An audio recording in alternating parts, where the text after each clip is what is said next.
I'd like to welcome you all. I'm Professor Shahram Akbarzadeh. I'm convener of Middle East Studies Forum at Deakin University. I'm very excited that we could host this panel of experts talking about Syria and the influence of foreign powers in the Syrian conflict, and of course how that would impact the prospects of an end to hostilities and ideally peace. This is part of a project that we have been running at Deakin University, funded by Carnegie Corporation New York, looking at proxy wars in Syria and Afghanistan. We have held 3 other policy dialogues in the past. 2 were focusing on Afghanistan. Last one and this one will focus on Syria. I'm delighted to hand over to my colleague, Dr. Dara Conduit, a resident expert on Syria, to introduce the panel of experts and chair the session. Thank you. All right, thank you, Sharon. Thank you so much to you all for joining us today. It's wonderful to see so many of you here. The US election has taken a turn for the absolute wild in the last couple of hours. But I think the turnout here reiterates just how important Syria and Syrians are. And despite whatever happens in the US today, this is a conflict that's going to remain so important.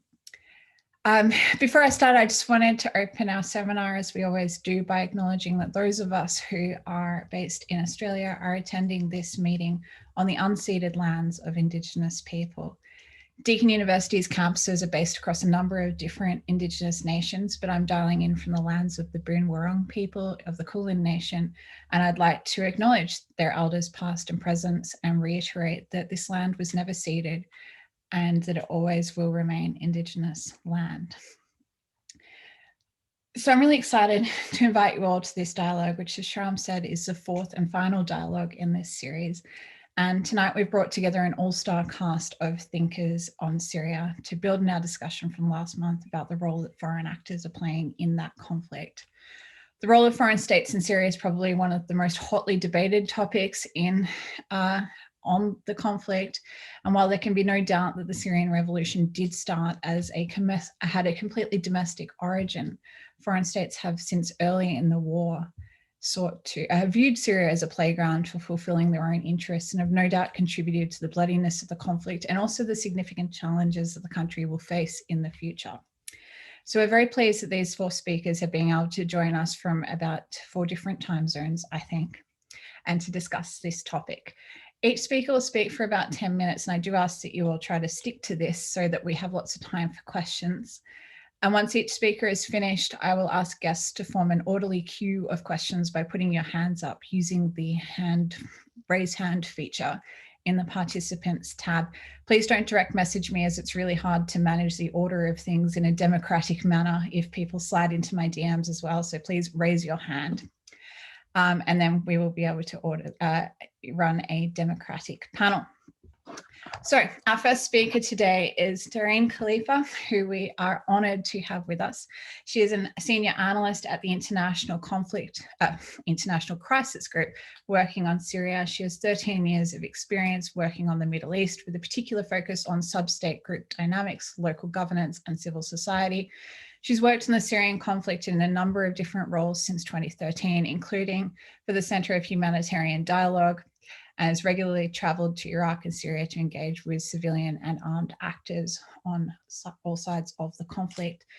Dareen, the floor is yours. Thank you so much for joining us.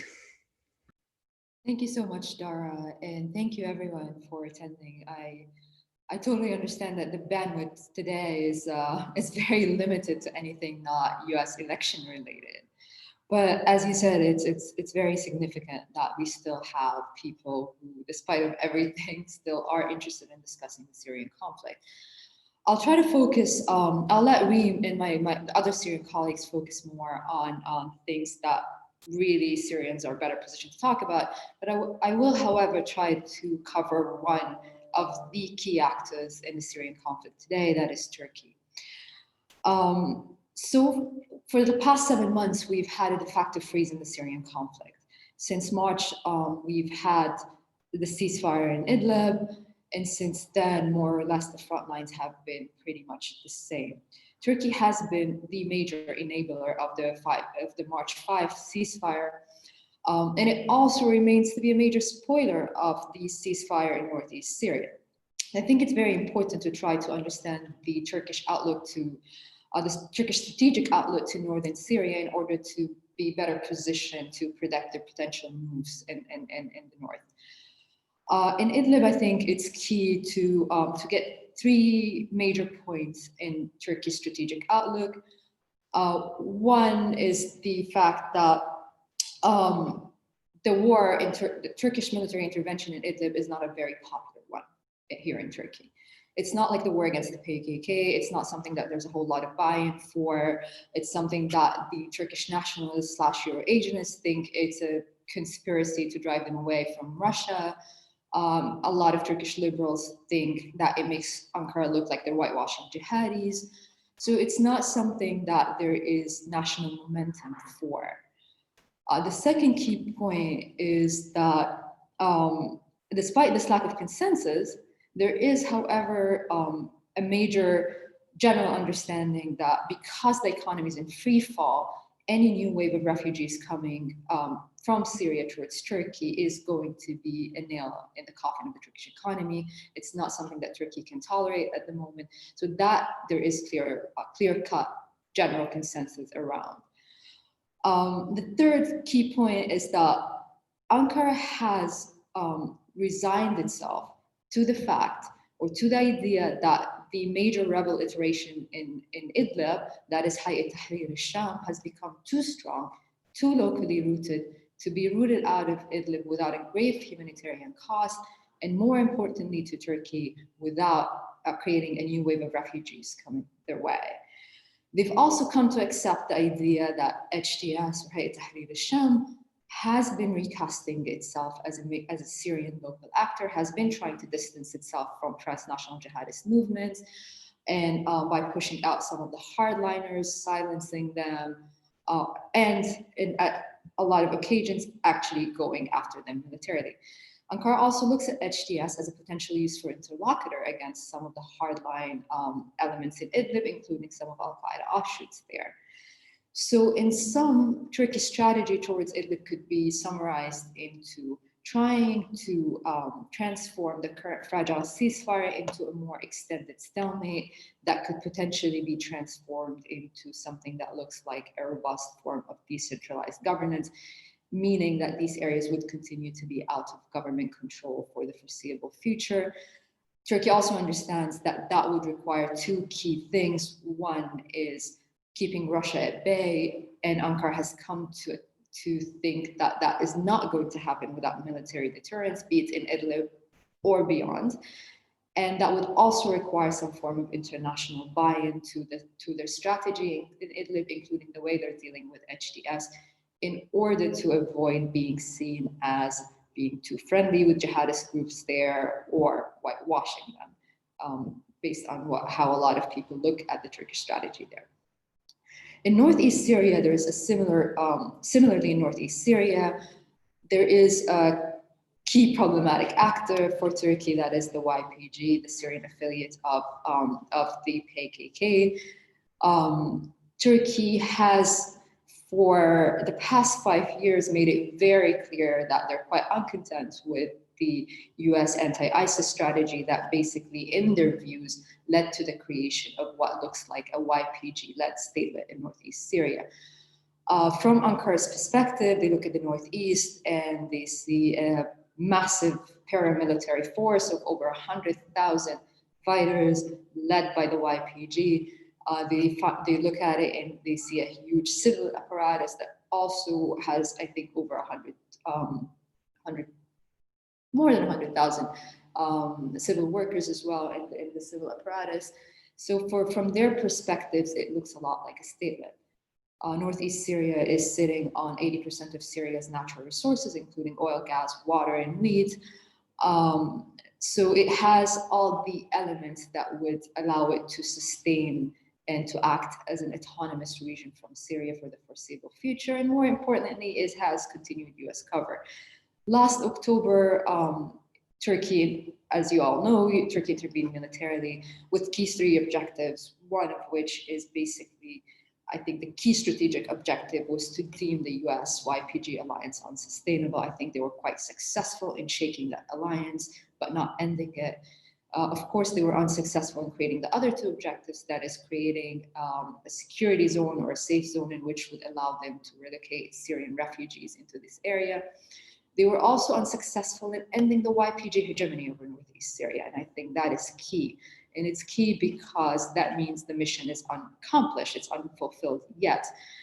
And from a Turkish standpoint, I mean, I don't necessarily foresee a renewed Turkish offensive in the upcoming months, but I would never rule it out entirely, because ending YPG hegemony over northeast Syria continues to be a fundamental national security concern across the board in Turkey. And that is very important to keep in mind. Just one quick point here. I think there has been a lot of US effort into trying to mediate arrangements that would placate Ankara and would stop a renewed offensive. However, I think the key issue missing in these mediation efforts is that they've been primarily focused on extracting tactical concessions from the YPG that don't amount to anything that would address Turkey's national security concerns. That was quite evident in the so-called Manbij roadmap, which was rotating around the idea of removing some YPG elements from Manbij. It was also quite evident in the talks around the security zone, which basically led to the removal of YPG fortifications from specific areas in northeast Syria. At the end of the day, it's important to keep in mind that the key question for Turkey is that it is near impossible for them to tolerate a YPG controlling 25% of Syrian territory, 80% of its resources, while continuing to be affiliated to the PKK at the time where the PKK continues its insurgency in Turkey.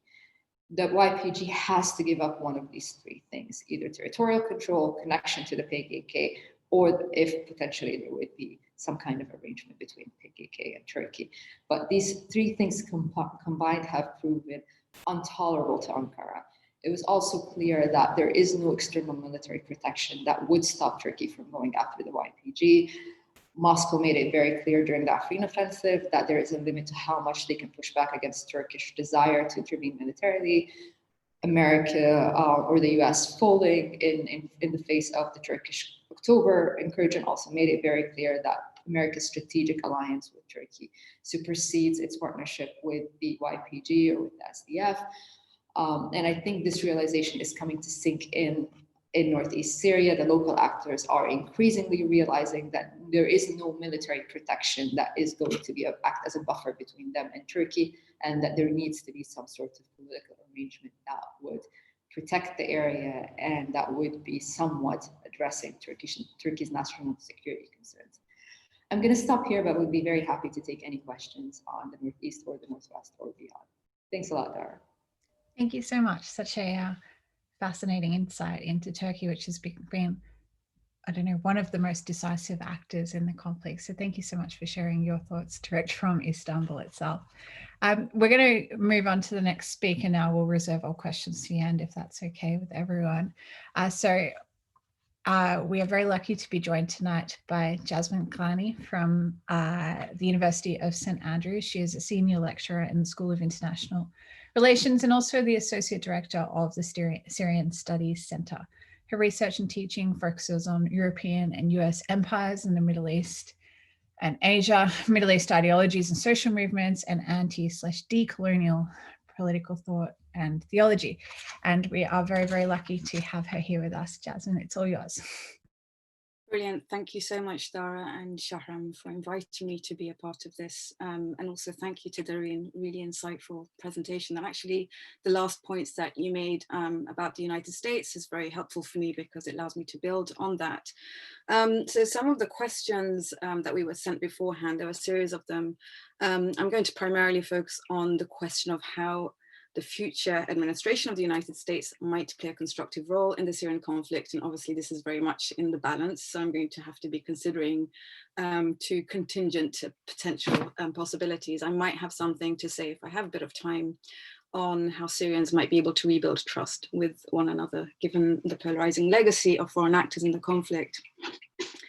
I think to talk about the US and the so-called constructive role a future administration might play, even before we think about which administration it's going to be, it's really necessary for us to put the United States and its role within a global context. So of course, the reason why we would single out the United States anyway is because we perceive it to be a global hegemon that has leverage, has the capacity to do something in international conflicts. But we need to look at where the US is now compared to where it was at the start of the conflict. And this question and the way that we'd answer it would have been really different and at earlier stages of the conflict. But US hegemony is now, I think it's fair to say, I know this question comes up regularly in international relations, but it's fair to say that US hegemony is on the wane. They've sacrificed swathes of legitimacy and reliability as an ally, as we had heard in Dareen's presentation, which was actually a huge part of their capacity to influence international conflicts. In terms of even material capacity, the US is undergoing a recession that looks set to continue to worsen with the COVID crisis and the various responsibilities on a global level. So the capacity to play a constructive role, the willingness to play a constructive role, the legitimacy to play a constructive role for the United States, on all three of those fronts, it actually has declined. And it's declined not just separate to the Syrian conflict as something that's happening on a parallel stage, but I would argue that it's happened because of the Syrian conflict. So a lot of the seeds for that decline in a more obvious way, or I'd say it's not just been sown by the Syrian conflict, but been exacerbated by it in a very visible way.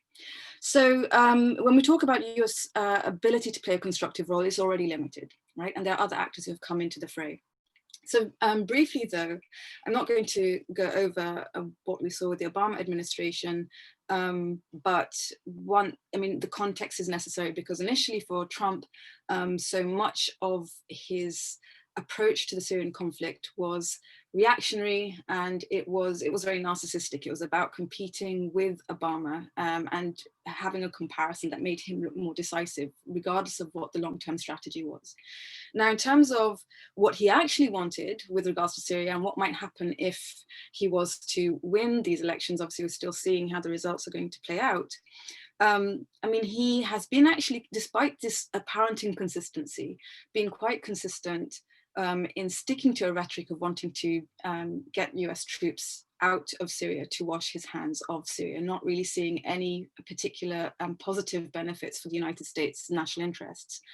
I don't really see that as changing. It's been his advisors that have managed to ensure that US troops, there's some kind of a presence in the north of Syria. So I think he'll still hold to that line.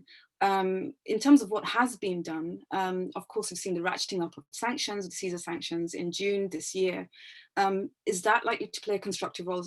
Definitely not. I mean, yes, it might be putting pressure on the regime, but it's also pushed 80% of Syrians below the poverty line. So even if the Assad regime was to be removed at any point in the future, however unfeasible that might seem now, it reduces any capacity for Syrians to actually rebuild. It increases their dependency on aid, on international loans, which actually prevents the Syrians from actually having greater autonomy in the future of Syria anyway. Sanctions are not constructive, even if they might play some kind of a strategic role. In terms of keeping that nominal presence of US troops, however little it might be in the north of Syria, I mean, there are three reasons behind that amongst his amongst the bureaucracy in Washington.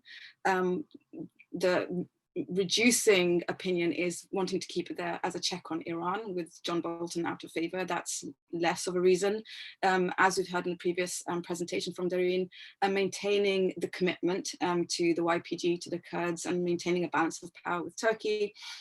and also to keep check on ISIS. None of those reasons actually are important, significant enough for Trump. So the only thing that he's really been able to buy into is the idea it's a way of the US maintaining control over, as he puts it, the oil resources. Now, quickly then turning, so I don't think the Trump administration will be even wanting to play a constructive role in Syria. The best thing they can do is not to exacerbate the problems further. If it was Biden, that's a really interesting question. Would he continue where Obama left off? And where did Obama leave off with the conflict? A lot of criticism against the Obama administration, but actually covertly, and which has now become much more apparent, recognizing that there wasn't very much, another stalemate militarily, or they didn't want to confront the Russians militarily. Obama started to pump a lot of money into civil society capacity building, with conditionality, of course, yes, but that had started to take off. Now that's really stopped under the Trump administration. Would Biden pick up in that area?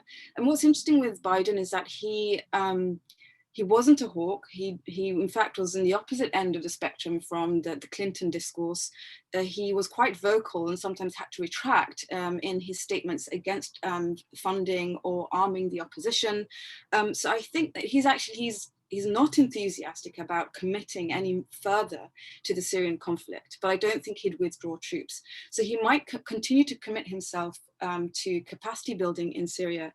In terms of what he might be able to do constructively, though, it's going to take, I mean, remember Obama, when he took over after the Bush administration, he spent about a year almost on some kind of an apology tour around the world. And I think with Biden, he's going to have to do a similar thing. It's going to take at least a year, if not more, to rebuild the trust and the reliability and the influence and the leverage that the Trump administration has discarded with all sides within the Syrian conflict as well. He's going to need to identify some clarity in US objectives. What are their interests? Also, what do they want in terms of peace for Syria? Is it just at least achieving a negative peace to end the fighting and then give some thought to a structural positive peace, or should those expectations for a positive peace like truth and reconciliation be baked into any strategies? And then I think that he would need to revive a multilateralism, right? So rebuild ties with NATO, rebuild transatlantic ties with the EU. I'm not necessarily suggesting that's going to suddenly change things, but in terms of the US, in finding some kind of a foothold in the conflict, that's necessary because they have sacrificed their leverage to such a degree. And with that, they might be able to confront or address the fragmentation that exists when it comes to external actors in the Syrian conflict. And by addressing the fragmentation, they might be able to address the competitive interests, which is pulling the conflict in many different directions. So 3 things. The aim would be to build some kind of consensus amongst the external actors and repair the lack of trust. B, to try to mitigate against the competing interests within Syria. And to do that, they would need to demonstrate they don't have their own vested interests as a priority, and then to try and apply some leverage on the regime. But it would be really, really difficult given the rise in leverage of Russia and other states. So I'll end there and let others take over. Thank you so much, Jasmine. I think when we planned this panel, we didn't look at the calendar more closely and realized that it was the night of the US elections. So sorry for making your speech so difficult with so many moving parts, but thank you. That's a really, really fascinating take on what might be ahead of us. Next up, we've got Christopher Phillips speaking, who is a reader in international relations and the Deputy Dean at Queen Mary University of London. He's also an Associate Fellow at the Imperial War Museum. He's got a PhD from the London School of Economics, and he was Deputy Editor for Syria and Jordan at the Economist Intelligence Unit.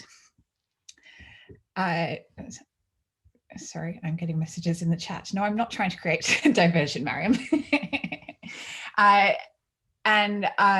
Christopher was also a fellow at Chatham House. He lived for several years in Syria, and he's the author of The Battle for Syria, International Rivalry in the Middle East, which is probably the most popular book on the topic of foreign state intervention in the Middle East. We're very, very lucky to have him with us. The floor is all of yours, Chris. Thanks very much, Dara, and thanks for inviting me. I must apologise. There is some building work going on outside my home, so if there's suddenly some drilling in the middle of what I'm talking about, I apologise hugely. This is the new normal. I'd also like to thank Dareen and Jasmine for their contributions. I think what I'm going to say hopefully will dovetail quite nicely with what they said. I'm going to look at the regional actors and their role, but I'm particularly going to, given that Dareen's talking about Turkey, I will mention Turkey a little bit, but I'll focus more on Russia and Iran. Back in the day when we were used to write about the international relations of the Syria conflict, we probably would have talked about Saudi Arabia and Qatar as well, but I think it's an indication of how the conflict has moved on that I won't include those in my discussion now, but perhaps we might bring that up in the Q&A point. I think with regard to sort of the big picture, which of course is what I look at, sort of the IR of the conflict, I think despite everything that's occurred, and the war tragically is, nearly 10 years old now, I think the underlying external dynamics haven't really changed, which is that Assad's external allies have been willing to put in more to keep Assad in power than Assad's enemies have been willing to support his opponents. And that hasn't really changed. So we're still in this position whereby Russia and Iran have gone big as such in Syria and have really committed resources, militarily, economically, in keeping Assad on his throne, as it were, and the external sponsors of the opposition have fragmented. Qatar and Saudi Arabia have effectively pulled out. Turkey, as Dareen mentioned, has limited its ambitions to just the north of the country, the areas around Idlib and the 3 zones that it is directly administering. And the US has limited its interest, as Jasmine was talking about, to eastern Syria, the limited areas around controlled by the SDF. So the majority of Syria, or pre-2011 Syria, is controlled, nominally at least controlled by Assad, under, with significant support from Russia and Iran. So we need to understand what Russia and Iran are doing and what their goals are in order to understand whether or not that might change. And one of the questions that was posed by Shahram at the beginning of to us was whether foreign states pose a barrier to the achievement of peace in Syria. And I suppose the brief answer to that is yes, of course they do, because this conflict, one of the key drivers of this conflict, as you mentioned in your introduction, Dara, is that external actors have used Syria as a battleground, a playground as such for their various regional rivalries. Those regional rivalries have not dissipated, they've not changed. If anything, they've intensified and contributed to the situation in Syria, and the situation in Syria has contributed to those regional rivalries, most notably this new rivalry really between Russia and Turkey, which we're now seeing played out not just in Syria, but also in Libya and Nagorno-Karabakh as well. So it's something that's really expanded rather than diminishing.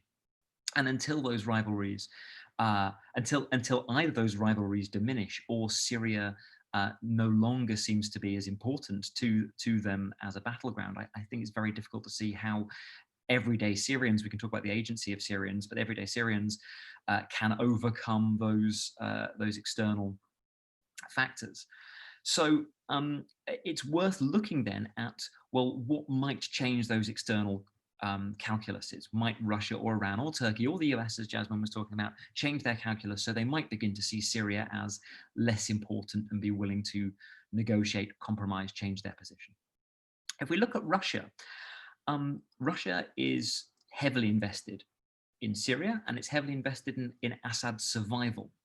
There has for a long time been a bit of a hope, maybe, people might call it fantasy, cynics might call it, that Russia might be persuaded to negotiate Assad out of power. And if we can just reach some kind of, if the US might be able to come up with some kind of compromise with Russia, they might be able to find a way of negotiating Assad out of power. I have always struggled to understand the logic of that. I firstly question whether or not Russia, or indeed Iran, we can come on to that in a moment, actually have the power and influence within the Syrian establishment to actually make a call in terms of who's in charge, whether they could actually navigate Assad out of power. I suspect that they couldn't. I think what we've seen throughout this conflict is a real difficulty that both Russia and Iran have had in actually pushing Assad in one direction or another, and the idea that he or the people around him would accept his departure, having spent 9 years fighting a bloody civil war to keep him in power because Russia or Iran said so, I think seems highly unlikely, and it doesn't seem to match what we've seen so far. So, and then there's a second question as whether or not Russia actually would want to negotiate Assad out of power, even if it could. I suspect that it wouldn't. Again, they've invested heavily in keeping Assad in power, and from what I've understood, speaking to various people inside Russia and inside Syria on this topic, it seems that they appreciate to a point the value that Assad has in terms of holding everything together in Syria, playing that kind of chairman of the board and the various different competing factions inside the Syrian elite. And there isn't an alternative to him that could play that role. And so you look at the situation and think, well, ultimately, I think Russia will struggle to either want to or be able to remove Assad should it want to. So in that sense, Russia's heavily invested economically and militarily in staying in Syria, and the Syria in which Assad is in charge of it. Now, what it wants to do, and it's clearly been trying to do, is present to the international community the possibility of some kind of negotiations like the Sochi conferences, like the Constitutional Committee, which would see some kind of, again, nominal or I suppose tokenistic engagement with the opposition, perhaps some elections or something like that, but ultimately one that Assad would still benefit from and would still keep Assad in power. And even then, they haven't been able to persuade Assad to actually engage in it seriously for a really long time anyway. So what I see in terms of Russia's perspective is it committed to Syria for the long term, committed to Assad for the long term. It will try as much as possible to persuade the international community that its negotiations and its reconciliation efforts are the route to genuine reconciliation in Syria, in the hope of perhaps freeing up some reconstruction funds, ideally from the UN, possibly from the EU. I don't think it expects them from the US because it needs those funds. But its kind of red line is still, it's not going to commit to anything that would see Assad depart or its influence ultimately diminish. Iran is in a similar position, but from a different perspective. It is also heavily invested in Syria. Economically, it has got a far larger footprint in Syria as a result of the conflict than it did before, militarily likewise. The difference with Russia, really, I would say, is that it actually has paid quite a big price. I think Russia had a relatively easy, quote unquote, intervention in Syria. It hasn't lost a large number of its of fighters or troops or and it isn't unpopular, especially at home. Iran is being squeezed by the US, partly because of its role in Syria. It's been attacked militarily by Israel regularly now in southern and central Syria. It has lost, the shadow commander, Qasem Soleimani, as a result of, fair enough, it was in Iraq, but it was partly because of his raised profile from being involved in the Syria conflict. And as a result, Iran is being more militarily cautious in Syria now. It's not sending Hezbollah into the front line fighting in Idlib, for example. It's been consciously holding back some of its allies. And a lot of the time, it's losing out to Russia in terms of, I suppose, favor within sort of like the internal elite dynamics inside Syria. And so what you're finding is an Iran that is still very much committed to being in Syria, but is somewhat chastised, has been somewhat restrained and a little bit more conservative. In essence, Iran has achieved its fundamental goal in Syria. Assad is still in power, rather like Russia. I don't think it has the power or even the intention and desire to remove Assad from power. And so, he is still there. And I think it's relatively satisfied with the outcome of the conflict, but is not as, I suppose, aggressive now that that goal has been achieved, and it is being more conservative, facing both military and economic limitations. So I suppose the big picture I'm trying to say is that I don't see either of those situations changing for either Russia or Iran. Iran as an institution, as an administration, really, the Islamic Republic seems committed to Syria, to maintaining support for Hezbollah, to maintaining that pressure on Israel. It's expended a lot of blood and treasure keeping Assad in power. I think that whoever were to be in power in Iran, as long as the Islamic Republic is there, I don't see why it would change that position. So I can't see Iran voluntarily pulling itself out of Syria, even if it's really strongly economically squeezed. Russia, likewise, I see it's a slightly more personalistic policy. It's very much tied to Vladimir Putin, but as long as Vladimir Putin is in power, and even if he loses power, until Syria becomes very costly to Russia, I don't see why Russia would change its position inside Syria. Which means, what needs to change? And that goes back to my original formulation, which is Assad has received more support than his opponents. And until that changes, until his opponents receive more, military support or I suppose economic support as well, to match what has been put in by Russia and Iran, to the point that they change their calculus, to the point whereby they actually no longer want to be in Syria because it's so costly, I can't see them stepping away from their support for Assad. And that just finally neatly brings me up to Turkey and the US. I don't see either of them being willing to do that. As Dareen very neatly pointed out initially, Turkey has limited its ambitions to Syria. I'm not saying it's going to pull out of those areas, but that's not going to change the overall dynamic in the rest of Syria. And I'd also add to Dareen's analysis, Turkey's policy is also very personalized around President Recep Tayyip Erdogan. If he were to ever lose power, I would imagine Turkey would step back more rather than step forward. And finally, the great conundrum of today, the US, would either a Biden or a Trump victory see either of them step forward?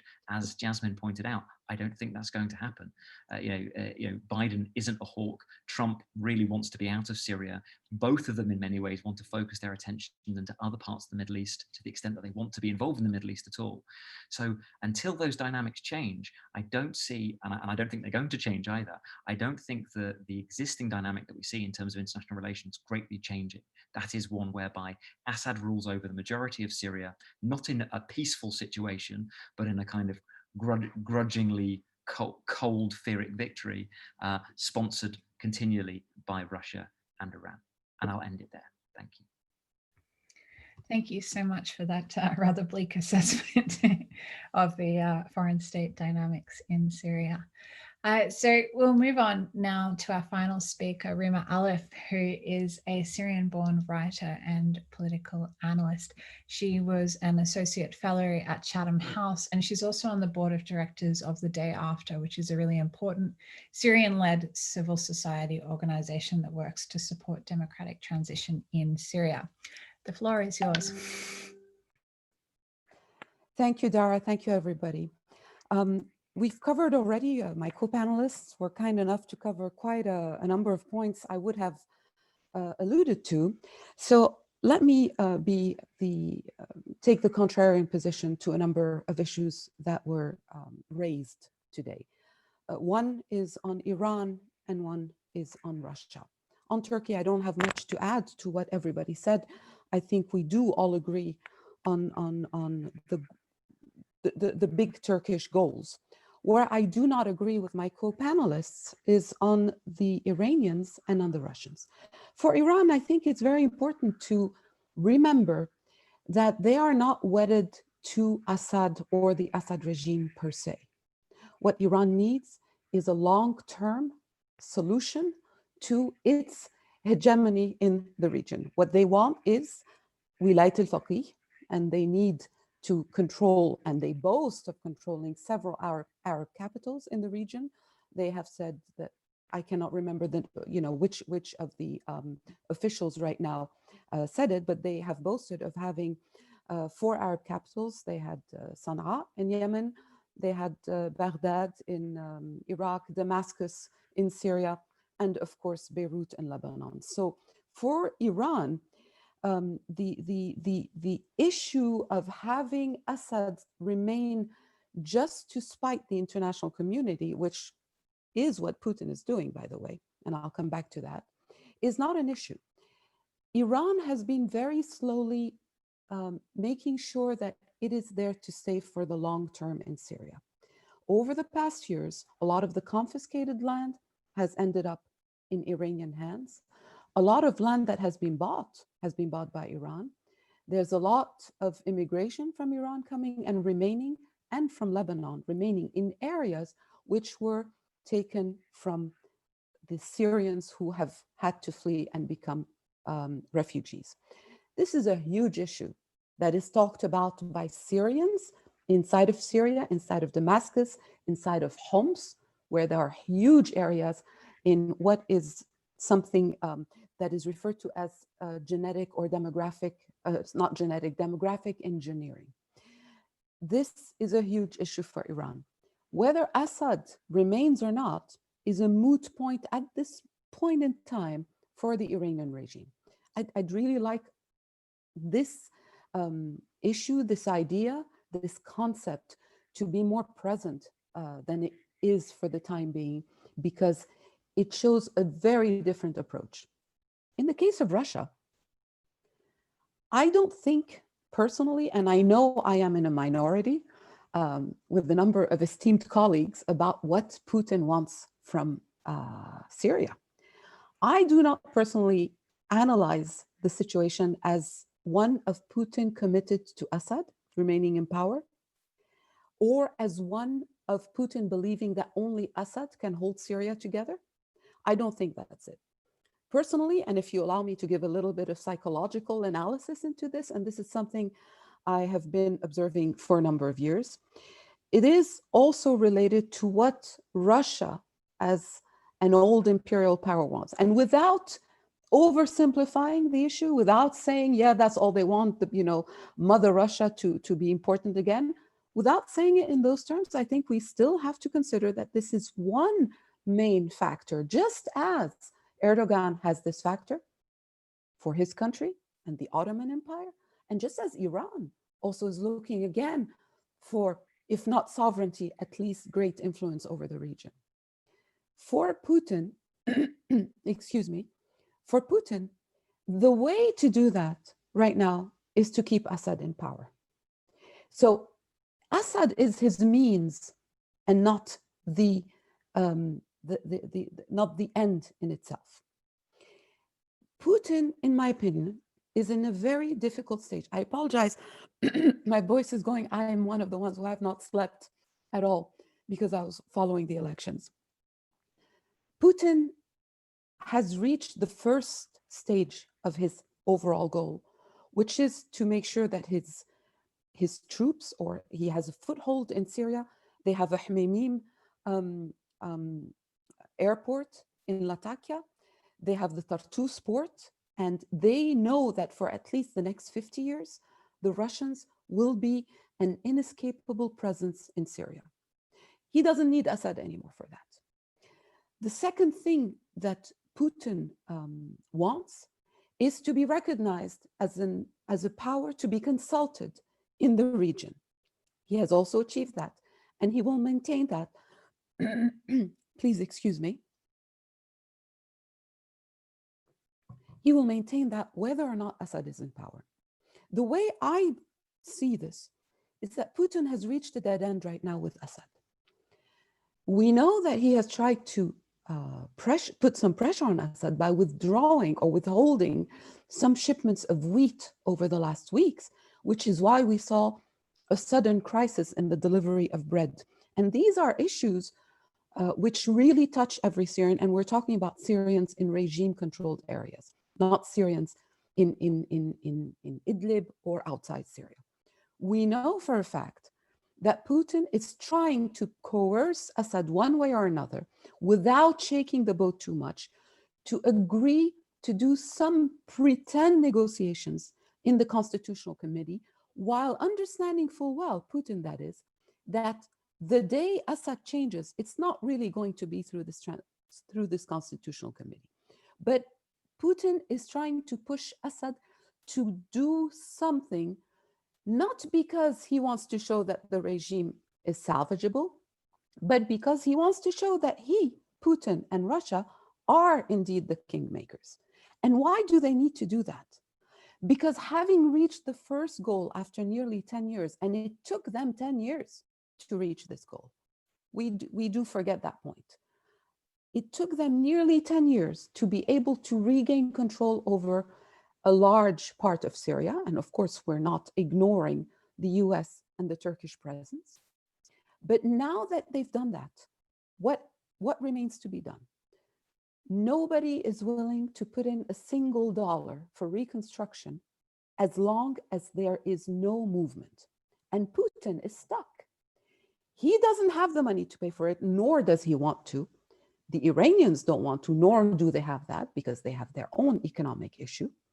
The EU is incapable of doing that because of its own rules and its own sanctions and its own principles. So what is there to do for Putin? What has he won? He has won a country or an influence or a regime, but he cannot move forward. In the meantime, Syrians in regime-controlled areas are growing more and more frustrated. And I know it's popular to say, well, it's the sanctions, but that is really oversimplifying it. We know full well that US sanctions and EU sanctions have been targeted towards specific individuals and do not include aid. Even on the aid issue, we know from hearsay in our circles that Putin is trying very hard to push for a more equitable distribution of humanitarian aid, which comes straight into the hands of the Syrian regime. And we know Putin really wants something to change finally, because he has appointed 4 envoys in Syria to take care of the Syria problem. So I do not see Russia as sitting comfortably on its laurels and being satisfied that it has imposed Assad on everybody. I believe that Putin is looking for a way which saves face, but he needs a solution. He needs also to have an agreement with Turkey, as do the Europeans, which is holding millions of refugees as pawns and hostages, and in the different scenarios that are coming to the surface in the last weeks. So I think that we do have a window of opportunity here as Europeans to find common ground with Russia, because Russia has its influence in Syria and it will not lose that. The Iranians have what they want and they will not lose that. Hezbollah is already mostly out. What Putin wants is to stand there and say, I saved Syria, I got the terrorists out, and I did what I said I would do with resolution 2254, and we are going through a transition. And thank you. Thank you so much for that, Rime. That's absolutely fascinating. And I think a study of contrasts that highlights just how complex the issue of foreign states is in this conflict. There, even after almost 10 years, their interests and their priorities remain so opaque. And so this ongoing debate, even about whether anybody cares about whether Assad stays or goes, is something that we still haven't managed to resolve. So thank you so much for sharing such different perspectives on this. I'm going to open the floor up for questions now. I'm going to ask for the first question to come from a female, if we have females who are interested in asking a question. If you could raise your hand through the formal, well, Mariam has done it, Yeah, because I wasn't sure how to, is it through the reactions? I know the team's one, but I wanted to. Before you speak then, Mariam, I just explained to everyone else. So if you click the participants tab, and I think it's then, is it maybe more or somewhere there it says raise hand? I can't see it, unfortunately, because I'm a meeting host, but if the rest of you could please form an orderly queue behind Mariam. We look forward to your questions. There we go. Oh, yeah. Fascinating discussion, everyone. Thank you very much for the panel's discussion. Thanks, Dara, and thanks, Shahram, for the great discussion. It was very timely. I'm not going to say about the coincidence that it's on election night, but it's all right. It will give us a break anyway from looking at the elections results. I've got a question that maybe stems from what Dareen and Chris were talking about, the conflict between Armenia and Azerbaijan. So I was just curious to just hear your opinion about, to what extent do you think is the conflict between those two countries is an extension of what's going on in Syria in terms of foreign actors? So I don't know if Dareen or Chris want to answer this one. So I was just curious to see what your opinion is on the matter.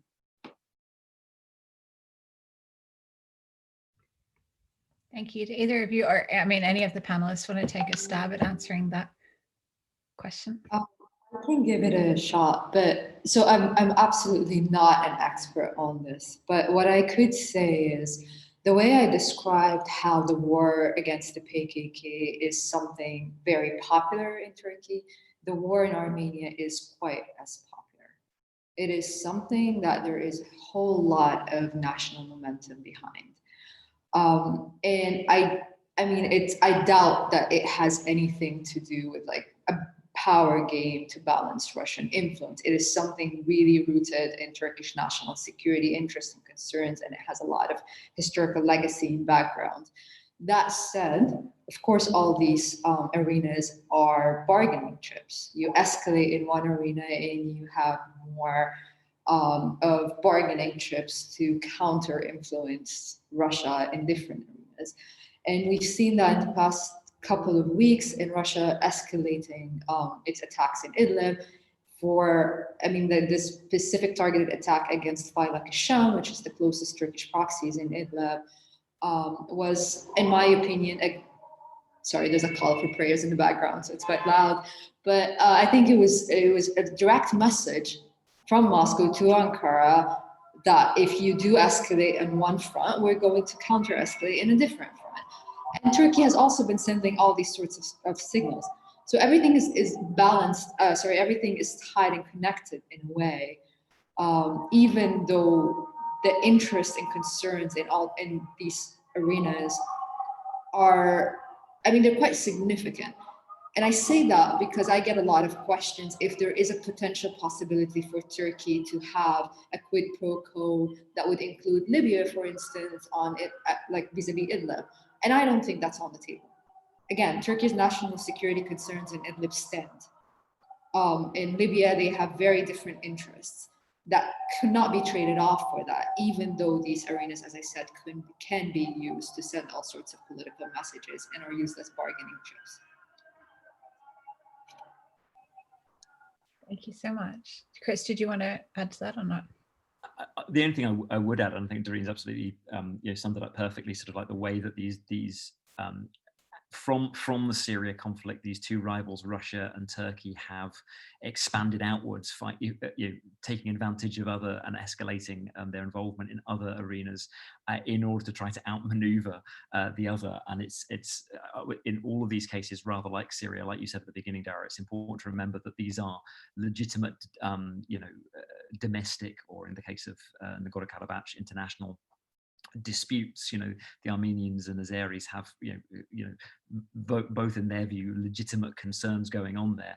Turkey and Russia are just adding to the situation, they're not creating the situation. The one thing that I think is perhaps underreported, but it's very important to the Syria conflict, is the willingness of both Russia and Turkey to use Syrian mercenaries in these conflicts. We saw it first in Libya. We're now seeing it in Nagorno-Karabakh.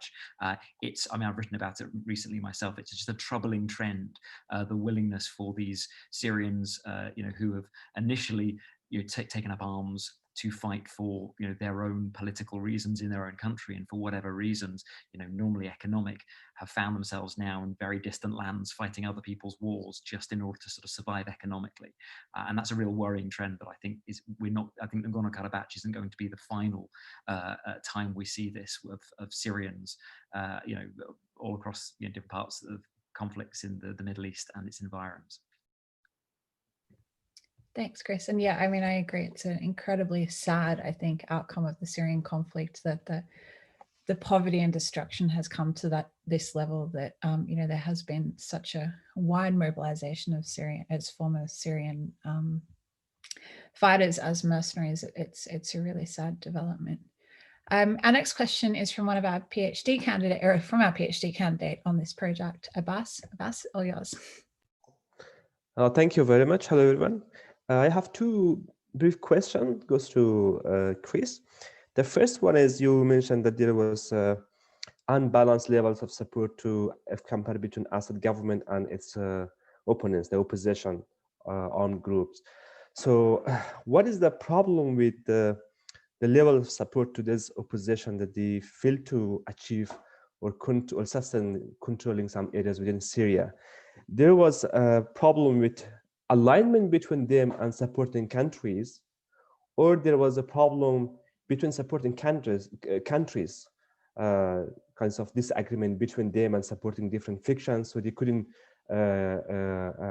unify them as a one front, although there was different attempts to bring them under one umbrella organization, but it was not much successful.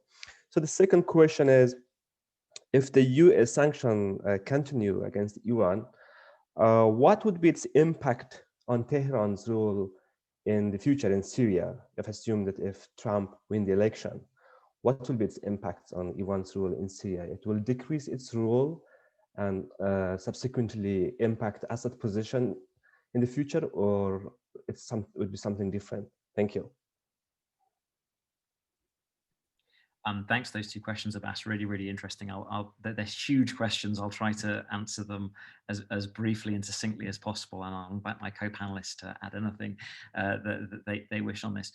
I mean, why, the first question, why didn't, the opponents of Assad, the external opponents of Assad, sponsor the opposition more? Was it because of internal, divisions, or was it because of, their will or unwillingness to do so? My analysis, and people disagree on this. This is not something that is, an absolute, but my analysis is there was a bit of both. I think that from the very beginning of the Syria conflict, as soon as it evolved from an uprising to a violent civil war, and of course a huge amount of that was down to Assad's conscious decision to try to turn it into a civil war as a means to defeat the uprising. But as soon as that actually happened, you had the Assad regime had the advantage, because it had a largely functioning military. The elements of the military deserted, but they were largely individuals rather than whole regiments, as occurred in Libya, which meant you still had all the sort of heavy weaponry, all the air force, most importantly, all the helicopters that are always dropping those horrific barrel bombs and all that. This was all military hardware that the nascent opposition did not have. So in order to match that, they would need an external power, whether the US or Turkey or someone else, to send in their air force. And for a long time, opposition fighters were hopeful there'd be some kind of no-fly zone or something like that launched by America, as occurred in Libya, but it never happened. And Jasmine outlined earlier, one of the reasons it didn't happen was because partly the US didn't trust the Syrian opposition. They thought they were too fragmented. They thought there were too many sort of extremists amongst their midst. But also they had other priorities. Syria, was not a key strategic value for the United States in the way that other parts of the Middle East are. It was never a US ally. There's not a large amount of oil there or anything like that. It was primarily a humanitarian crisis, and very sadly, it's often not the case that humanitarianism is the motive or the driver for military intervention. There normally needs to be something else as well, especially in this era we live in now of greater competition with other powers. The worry that others like Russia might respond differently. So I hope that answers that. I mean, it's a very quick answer, but I think the sort of a bit of both factor would help explain that. The question about Iranian sanctions, it's also a really difficult one. I mean, again, I think maybe Rime disagrees with me on this a little bit. I view Iran as being unwilling to let go of its involvement in Syria, no matter what. It could, its own domestic population could starve, and it still wouldn't be willing to lessen its military involvement in Syria. Would be my interpretation, because so much of the Islamic Republic's identity is tied to, and its legitimacy is tied to that idea of being this resistant state, you know, this frontline state with Israel. And if it lost its connection to Hezbollah, if it lost its sort of, you know, ability to really squeeze Israel militarily, it would, I think, a lot of its not raison d'etre, but a lot of its domestic legitimacy, what it sees as its domestic legitimacy, could go. So I really think that, you know, the sanctions on Iran have a really, really long way to go before we'd reach a point of them actually you know, considering withdrawing from Syria. I think what's important, of course, also to remember, though, is that two things. Firstly, the sanctions aren't just about Syria. You know, it's not like if they withdrew their troops from Syria, the sanctions would suddenly be dropped. You know, there's a whole host of other reasons they've been giving them. So it's not even like there's a conditionality factor there whereby all you've got to do is pull out of Syria and everything will be fine in your economy. So that's not really incentivizing them to pull out of Syria.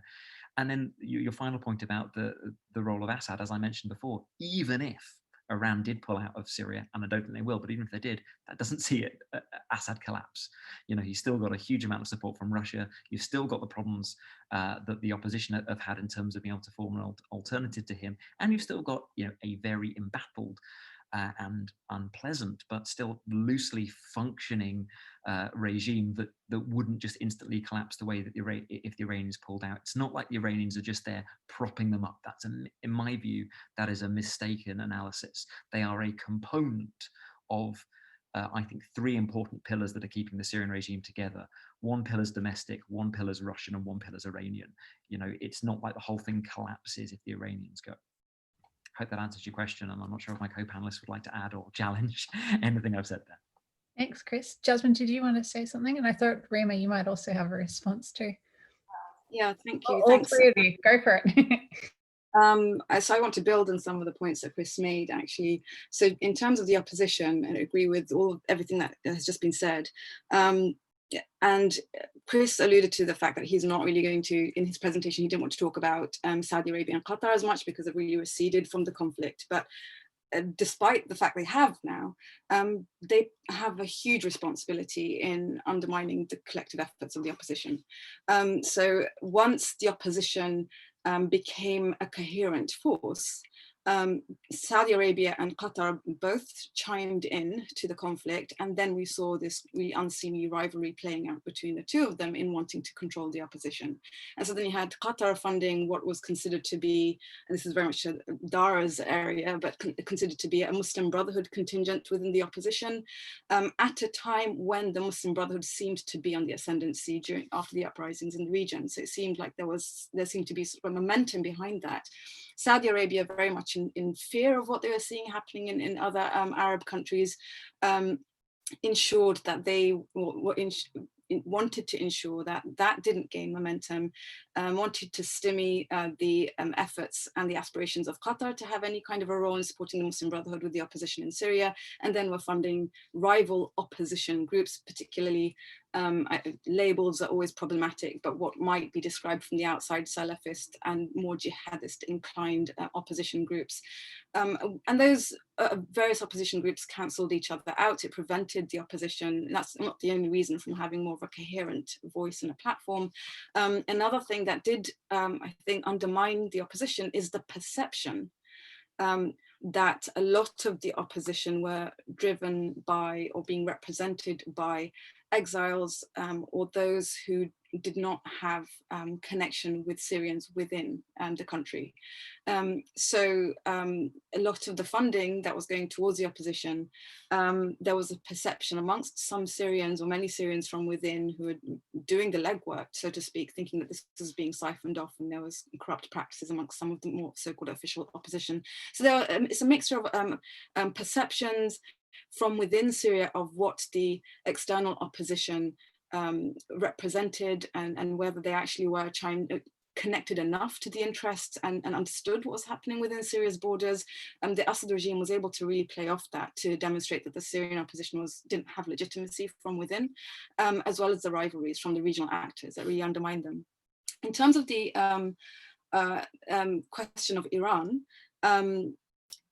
again, and Chris was mentioning that it's not just about a physical presence, right? There's a lot more to Iranians' role in the conflict than that. So even if sanctions had a significant impact on Iran in a material way. There are two other aspects of Iran's influence in the Syrian conflict and Syria generally, which actually even precedes the Syrian conflict. The first is the ideological influence, right, in terms of being an important part of this resistance axis. And that was a key driver for Iran wanting to, right from the beginning, it was the first actor that came out in support of the Assad regime, even if they weren't as big a player and their support didn't represent as much as the Russian support did. From an ideological perspective, in terms of that solidarity against the so-called West, that was significant, right? So that preceded the conflict. Let's not forget as well the impact of the Iraq War. Began almost 10 years ago, over 10 years before the conflict in Syria began. That had dramatically increased Iran's ideational diplomatic influence in Syria. Those connections are harder to break. And then as Rime eloquently outlined, there are demographic changes in Syria right now. So even if Iran as a state was no longer able to supply the weapons, supply the funding, supply the technical know-how, in many ways, actually, Iran played a bigger role in providing intelligence to the Syrian regime when it wasn't able to compete with other actors in providing military support. Even if they receded on that front, there are large segments of the Syrian population who are actually Iranian. In those localities where, as Rime mentioned, the refugees have fled and the land and the property rights have been handed over to Iranians. Now, of course, I'm not suggesting that's half the country or significant proportions to sway the politics within Syria, but it does mean that Iran is not going to relinquish an influence in Syria anytime soon because those connections are now deeply embedded. Thank you, Jasmine. If I may just add a 30-second answer, because we've gone over. I just wanted to clarify that I didn't mean that Iran would be leaving the country, but I was referring to Hezbollah's fighters. A large number of fighters have gone back, but I didn't want to open the whole Lebanon file. But certainly, I agree with you, Chris. Iran is not leaving. Thank you. Dara, can I just very briefly add something? There's no rush. Go. On the implications of the US elections, specifically on Iranian presence and Iranian activities in Syria. I think it's just very important to clarify that there hasn't been a countering Iran policy. There hasn't been a US countering Iran policy on Syria. Not at all. There's been a countering Iran rhetoric, but there hasn't been a policy. I mean, the US long time ago outsourced the policy to Israel, and it's a mere military one, and they're quite content with the outcome of this policy. And I think that will continue to be the case if we have another Trump presidency. The only thing that it has been sort of an obstacle in negotiations between the Americans and the Russians in the track between Ambassador James Jeffrey and Vershinin, I think there's been an overemphasis on the removal, the asks around the removal of Iranian forces from specific areas. And I think that's problematic because I don't think Russia is able or willing to do that. I think it's an ask that is impossible to implement by the Russians. So it's been kind of a barrier in the talks. And I do think if we have a Biden administration, there would be some kind of political opening in the sense that they would restructure the talks with the Russians around asks the Russians would be willing and able to do apart from Iranian presence. And of course, they would prioritize a return to the JCPOA or JCPOA 2.0 perhaps. And in that sense, there are two scenarios, one of which Iranian activities in Syria would be one of the issues discussed in that. And I think that could have some sort of implication on Iranian activities, not necessarily presence in Syria. The other scenario is that we would go back to kind of the Obama way of doing things and sort of focus on the nuclear file and side from regional activities, in which case they would have zero implications on Iranian presence. So I think in both scenarios, it's highly unlikely that the outcome of the US elections would have any direct or major implications on Iranian presence and Iranian activities in Syria. Thank you so much. Next up, we've got Heba with a question. Hi. Yes. Sorry about that. had to find the unmute button. Thank you so much for the talk. I know that we talk about refugees in other contexts, but we don't really, or very rarely talk about them in the context that we're talking about now, which is very much state focused. I was just wondering, what is the latest approach of the Assad regime vis-a-vis the Syrian refugees in the host countries surrounding Syria, especially in regards to us talking about these demographic changes, but also the process of repatriating many of these citizens from host societies. So we tend to talk about them in the context of humanitarian intervention, but we don't talk about them as another political force.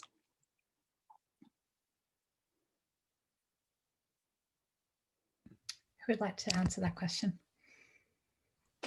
I'd like to say a couple of words. Thank you for bringing up the subject. In fact, it is something I've been working on lately on a paper about issues such as these. I think we have to remember, foremost, that neither the Assad regime nor Putin and Russia have any interest whatsoever in getting the refugees back into Syria.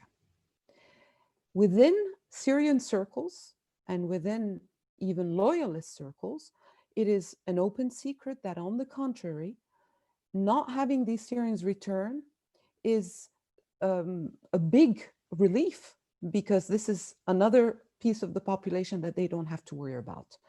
The Assad regime was never upset about losing half the population, if not more, because it was becoming difficult to manage. Second of all, the regime is putting great impediments and obstacles to Syrians wishing to return to Syria. And you have to imagine how desperate they must be to want to return to the situation in Syria today, where, as I mentioned, there's difficulty getting bread, the inflation is through the roof, there's no gasoline, etc. You have all been following the news. In addition to that, the regime issued a decree a couple of months back where you have, as a Syrian, you must exchange dollars at the border at the official rate.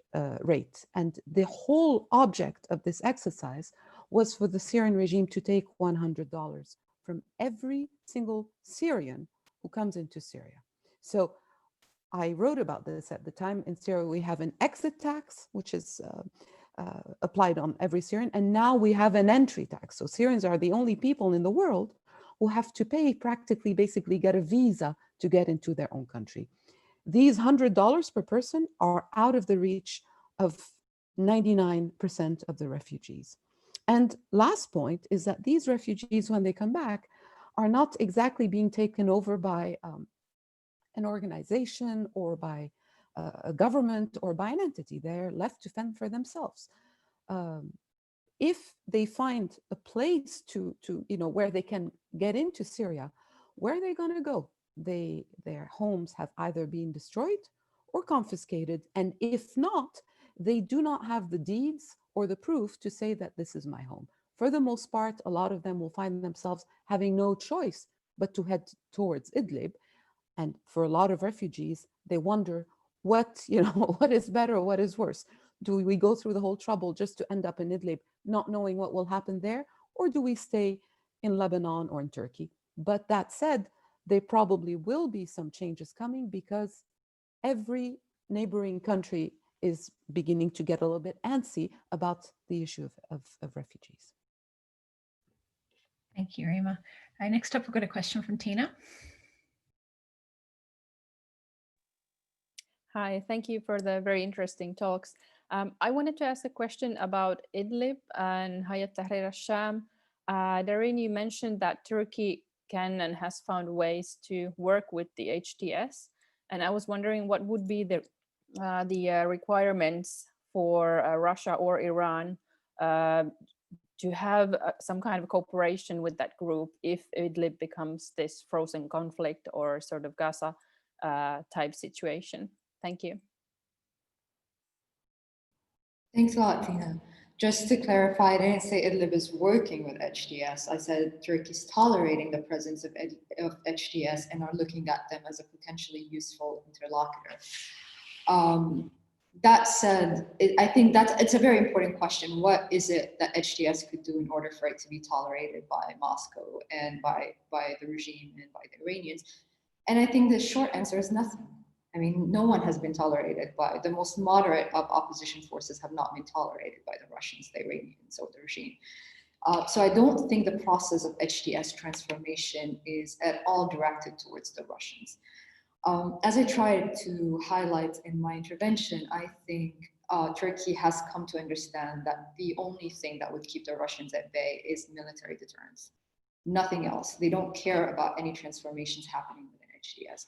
I think Ankara is trying to emphasize these transformations more, that the emphasis is directed more towards the West and the US rather than Moscow and Iran, because they do want to get kind of international buy-in to their strategy there, because they're very fearful of a Biden administration in which some of the individuals leading the Syria policy during the Obama days would come back, and those people have portrayed Idlib as, quote unquote, the biggest Al-Qaeda hub. So there is a sense that if you would have the same individuals again, they would be pointing at Idlib as a safe haven for Al-Qaeda, and that Turkey is trying to whitewash jihadis there. So the emphasis on these transformations are basically directed towards a US administration. Now, the other part of your question about what benchmarks of these transformations could be highlighted, I think that's a very good question, because there's some sort of policy vacuum in the sense that if a group would be listed and then down the road they would try to take a different route in order to get removed from the UN sanctions list, there is no clear benchmark, there is no blueprint for these groups. So in the policy circles, we say once a group is listed, they can never be delisted, period. So it is quite impossible for HTS as a group, no matter what transformations they undergo, to be removed from the terrorist list. However, the other route that they could pursue is dismantling the group entirely and creating a new entity under a different banner, and showcasing that they have undergone a series of transformations in regards to their positioning on transnational jihad, their positioning on other Al-Qaeda affiliates, also allowing for a degree of pluralism within Idlib, but also some of the key individuals currently presiding at HTS, including Julani himself, the general commander of HTS, would have to take a backseat because these individuals are individually listed as well. So yeah, I don't know if I answered your question per se, but it's a complicated route. And I do think there is an internal, within HTS, there is an internal desire to test waters on that route. If there is a potential possibility for them, if they would dismantle and create a new entity, if there is some international desire to tolerate that new entity. And the way it's done legally is that there needs to be consensus in the Security Council for a new entity to be listed. So one country vetoing it would basically block their designation.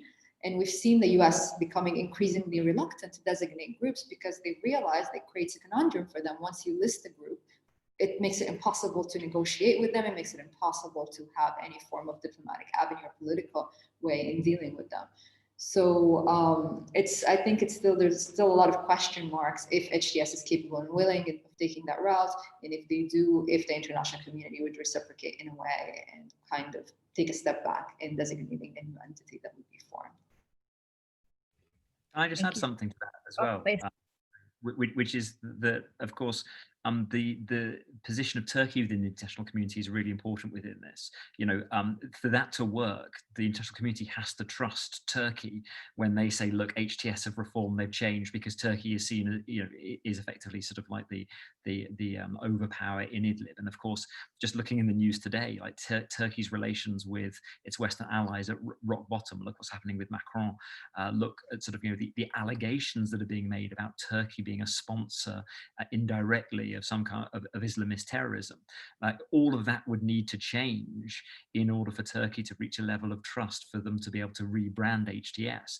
And it's very difficult to see that happening at the moment. So it's not even just a question anymore about HTS being able and willing to rebrand themselves and make all those very complex changes each outlined, but also Turkey's position within the international community, and especially its Western allies, also needs to take a pretty massive uptick for that to change. Interestingly, it will be interesting who wins the election between Trump and Biden on that, because you would imagine it would be much easier for Turkey to rehabilitate itself in the eyes of Trump than it would in the eyes of Biden on this question, though I might be wrong.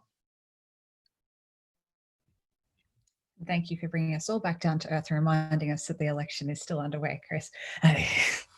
Our next question is from Riyadh. Riyadh, go.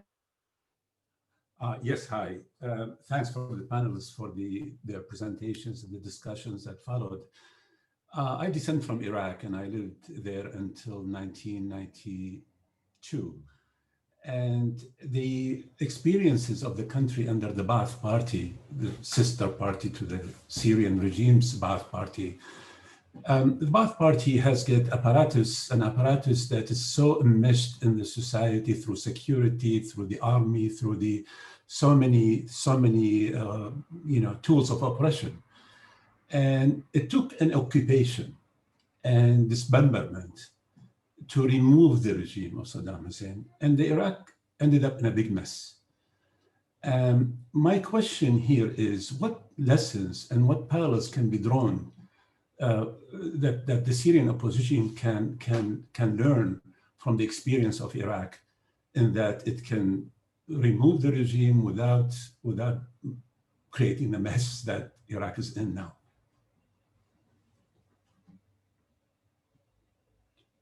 I don't know who can answer. It's just, maybe it's treated as a comment. Would anybody like to try to answer that? Yes, I would like to. I understand the parallels between Iraq and Syria that are being made today, but in the essence, there are very two different conflicts. The last 10 years have given Syrians a chance to create an incredibly strong civil society network, groups. Syrians have found their role as citizens, if not in the democratic legal sense that we understand in most countries in the world, but because things have been so slow in Syria, because it's been 10 years. In March, we'll be celebrating such a sad anniversary, and because they still, 90% of them still refer to it as a revolution in the intellectual sense, in the psychological sense, even if not anymore in the physical sense. Because of all these factors, I believe that there may be a better chance for what's left of state infrastructure not to completely collapse if and when regime change happens. In Iraq, we had, of course, this horrific invasion, but we also had, in one day, Paul Bremer immediately disbanding the army and the de-Baathification process, where you had all these civil servants who were not necessarily all ideologues, found themselves sitting at home with no way to make money, with no way to work, etc., as we all remember these unfortunate events. Most people in the Syrian opposition and in Syrian civil society, from my knowledge, are not demanding these things. They understand the need to have a national army. They don't want to disband the army.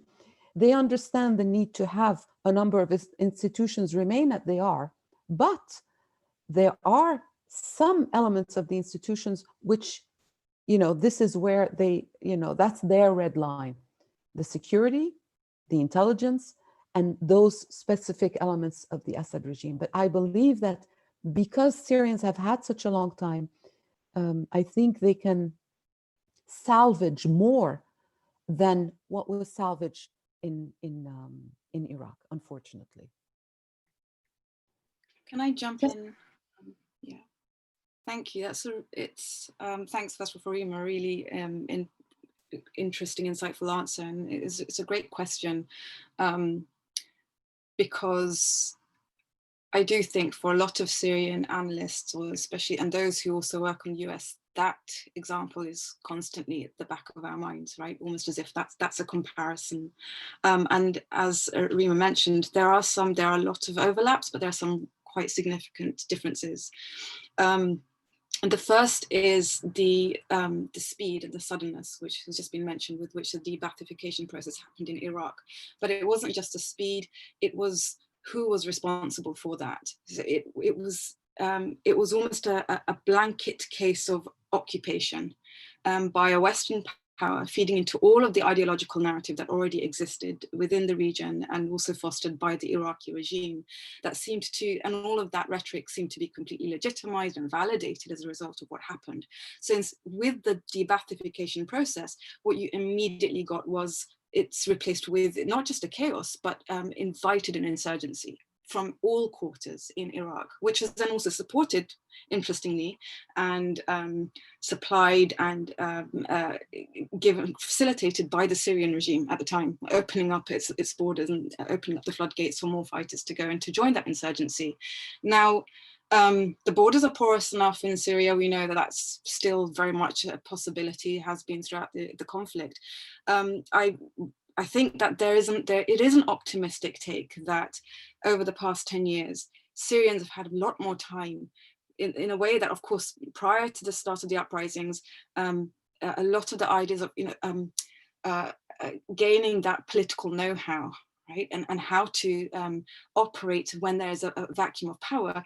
Yes, that was something which is very novel at the beginning, but they have gained a lot of experience. I recognize that that's a very optimistic take, but that is still a possibility. And you have those within the diaspora who've left as refugees, but you do also have Syrians within the country who have had to work with the regime and its unwillingness to invest in local areas because they don't have the capacity. They've also had to work with opposition groups. They've seen extremist groups come and go. So actually you have these underlying sort of constituents of authority in local Syrian communities who haven't actually disappeared. And it would be interesting to see that if there was a process of dismantling the Ba'ath, how actually they'd be able to come to the forefront and exercise greater autonomy in a way they've had some practice particularly over the past 3 or 4 years, where local spaces have become a lot murkier, right? It's not just about regime versus opposition. You also have a huge thriving black market, lots of profiteers. The power has changed between lots of different hands. So the consistency in terms of presence and authority has been the local Syrians. And so they've actually become quite savvy in how to deal with those different political forces if they're given an opportunity. And that's where the international community might be able to play some kind of role. And this is so many other things being contingent, but actually allowing that local authority and experience to thrive in a space of autonomy, and to also control the black market, right? And so corruption has also been a big grievance amongst Syrians with regards to the regime, and that has grown throughout the past 10 years of the conflict. So actually, it wouldn't be de-Baathification then replaced with an insurgency. People are tired of the regime as well. People are tired of poverty. People are tired of starvation. And people are also very wary of external influence. So with that weariness, I think also comes a willingness to actually do something through their own autonomy. So there are some parallels, and also external powers are recognized that you can't just parachute in an Ahmed Shalabi, right? And that things are all going to be fine. They've also learned the lessons from Iraq. So it would be messy, but I don't think you'd see the kind of collapse that you saw in Iraq. Local areas have already tried to develop their own quite organic, messy as it is, infrastructure for dealing with a vacuum of power. It's a great question, though.